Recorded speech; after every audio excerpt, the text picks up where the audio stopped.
Hello friends and welcome to my YouTube channel Simply Stocks, and today I'm going to talk about DFM Foods. Is it a buy right now or an avoid? So let's get started. First of all, a disclaimer that this is not a stock recommendation and people taking any position to any share that I talk about should do that with their own due diligence and research, and I'm not in favor or against any company that I talk about. Before I talk about DFM Foods, here's a small request to kindly support me on Patreon, and once you do that, it will help me grow the channel, help you also ask me questions in greater detail. Once you get the $10 membership, you will have access to my portfolio, my watch list, and a number of podcasts that I put up from time to time. Also, if you pay for 10 months upfront, that is 100 USD, you get access for full year. That means you get 2 months extra if you pay upfront $100 for the year. For detailed market or company talk or number of stocks you are holding, you can directly email me. And also, if you cannot pay through credit card, you can directly email me, and probably in a few months' time, I'll start with a direct bank transfer. Now, about the company, established in 1983, manufactures a number of snack items. DFM Foods have Cracks as its major brand, and we all know how 90s went for Cracks. It was a big, you can say, binge eat for everyone. Ventured into healthy snack food also recently. The market cap of the company is around 1800 crores or so. Also has brand Nutcut and have variants of Cracks in a number of flavors. If you look at the financials, they have not been great on the sales front. The sales have remained flat, but lower cost has helped numbers on the bottom line, and it has surged. So 9.5 crores of profit growth versus 3.3 crores, and that has been very good. High promoter holding is there.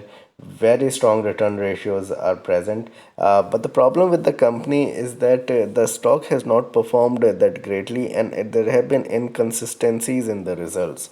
So the results have never been streamlined as has been with many other top brands of food products. They have consistently been 17, 18, 20% CAGR. DFM has not been the same, and that has been the reason why whenever the stock rises, people are ready to sell the stock, and people are ready to probably book profits, book out even in smaller losses, and the stock remains in a range. So I think DFM has to come out with very good numbers for the next 2 3 quarters to instill confidence into, you can say, investors, and then only people will probably invest into it for a longer period of time.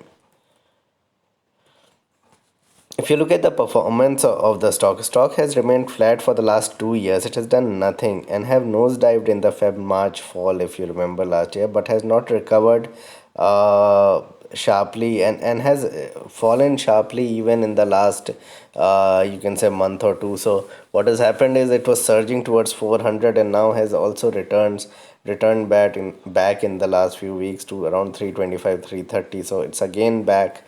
It has shown consistent growth if you look at a 10-year time frame, but over the last 2 3 4 years, quarter on quarter basis, on a periodic basis, things have not been that great, and that is why the selling has taken place in the stock. It may keep consolidating as valuations are stressed. So you look at the numbers, whatever kind of profits that they are producing, the EPS is not that great. So the valuations are still very much stressed at 80 90 times, and there lies the problem that the stock is, perhaps this time around, the company has come out with 300% growth, but overall, if you look at it, the company has not produced extraordinary growth of 40 50% to command such a P, or even 20 25% if it is a consumer food product company. So that is what the company needs to do in order for the stock to surge from these levels. If you look at the technicals of the stock, have scaled many resistances recently. So it went to all the way to 220, 230. From there, it started to move up. In fact, 180, 185 was the low in 2020. It went up and scaled all the resistances, went close to 400, 420 levels.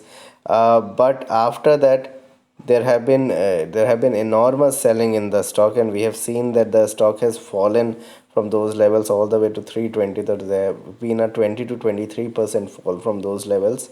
Probably short term support is around 330, which is very close by.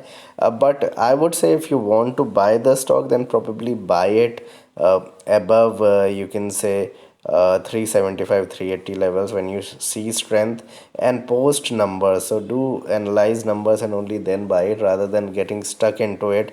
You lose opportunity, you lose a lot of time. The stock may not fall a lot from these levels, but you'll lose a lot of time. There would be other sectors that would surge, where this stock may just consolidate.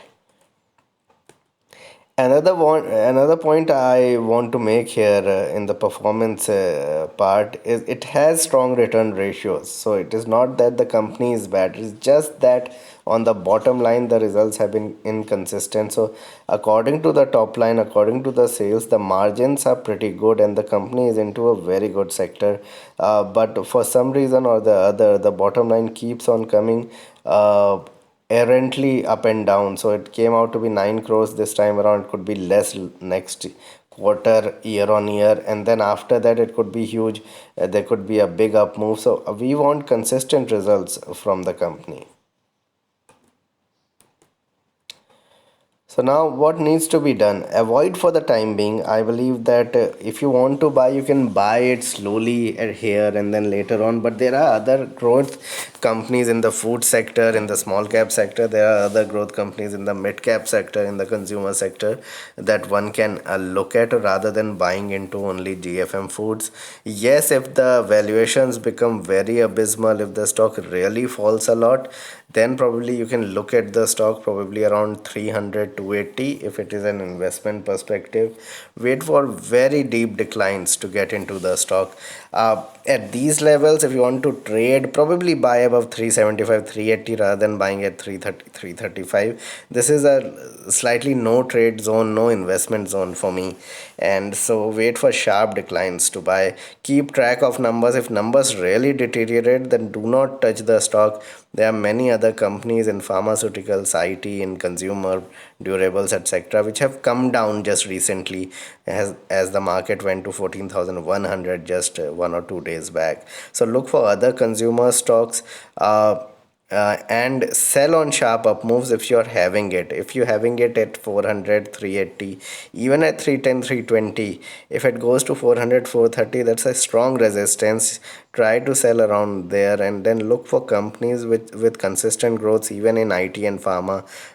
Those companies may continue to perform much better than just buying into DFM foods, understanding that this is a consumer food company, so will do well. That would not suffice, and have less than 5% exposure into such stocks.